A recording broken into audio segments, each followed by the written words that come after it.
where do you want to go with this? If you're king of tennis, Marcus, what do you do? What do you change? I mean, where do you think, after what we've talked about, where do you think I'm going to go?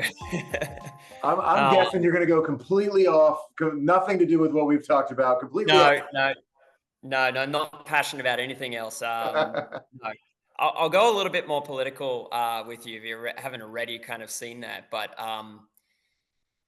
I guess the way I kind of like describe it is a little bit like, do you remember the movie Gladiator?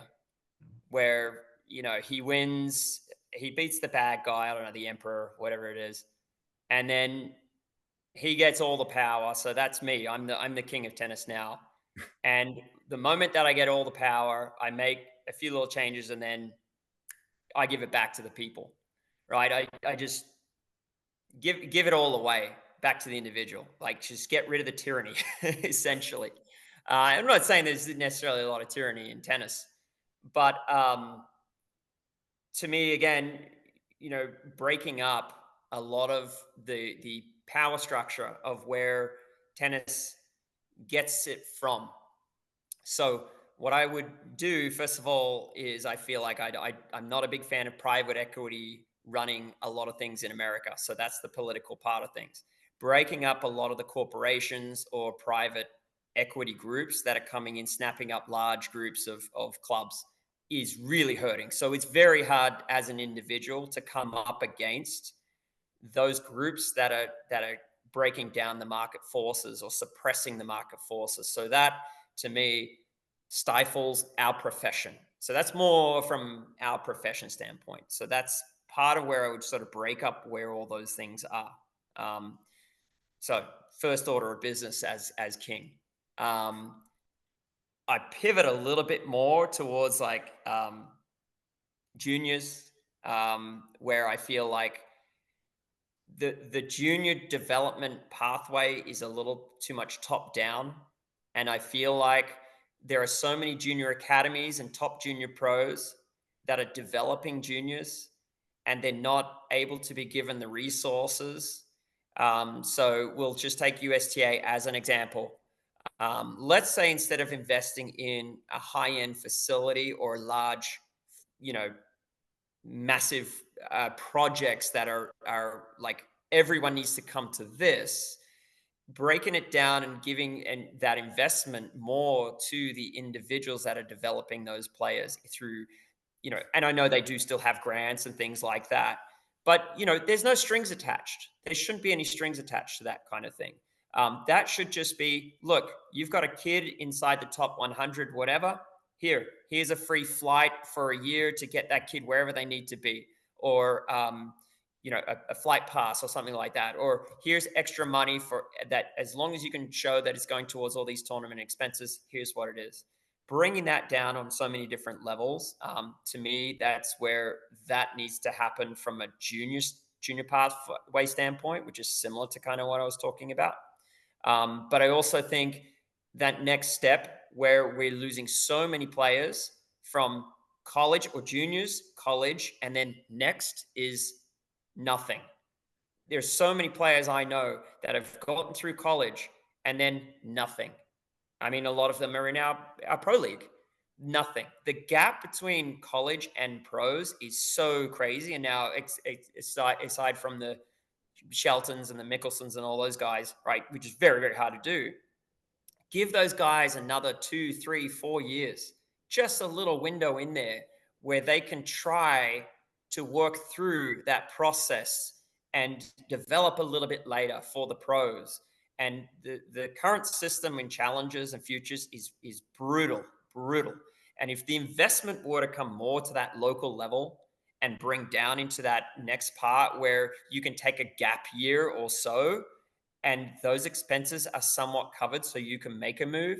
And maybe that's, with colleges helping out on that, or it's USTA helping out with that, or that local academy that is sponsoring these people. And perhaps there's some sort of co-op that it can kind of work together and there's some sort of financial agreement. But again, everything sort of stems from like bringing things down to a individual local level and letting us decide, letting those small businesses decide, letting those academies decide, and not just saying automatically the only pathway for you is that, larger, let's go down to Bollettieri's and develop the player down there, kind of mentality. So yeah, I guess I'm anti-globalist when it sort of comes to that sort of thing where like libertarian sort of answer. Oh, we got everybody in the same world here. But Bobby, I think he just spoke to you on how USTA should spend its money, right? Right. I mean, I completely agree. I've been saying it. The way the money is allocated, we need to look long and hard at it. Let's reward the guys, like you said, change the standards by what we judge success. Decide once and for all what our mantra should be. The USTA: are we growing the game? Are we creating number one players? Let's just be on. Let's put it on the table, and let's decide, and then go after it. And like you said, as Marty said, then give it to somebody else to be another course. And I absolutely love the idea of the gap.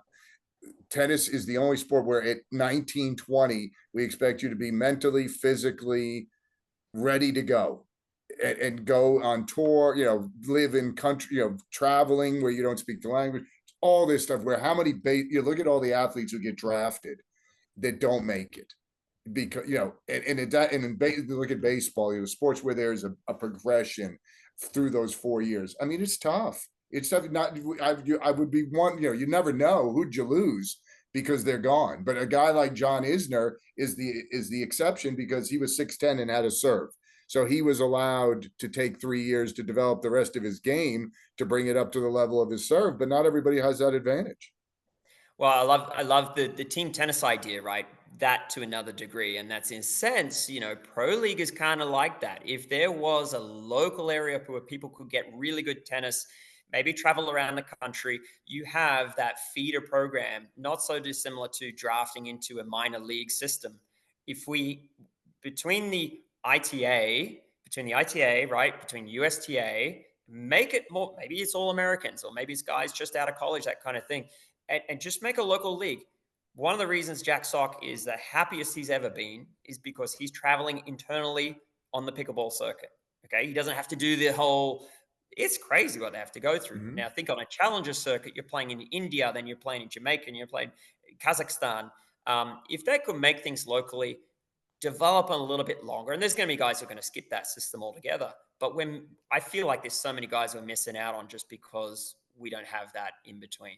And I would also say, like locally, when you talk about USTA, if you think about what USTA does the best, the USTA Atlanta website is amazing, contrasted to what they do on a national. And, so Amy and her crew out there are amazing.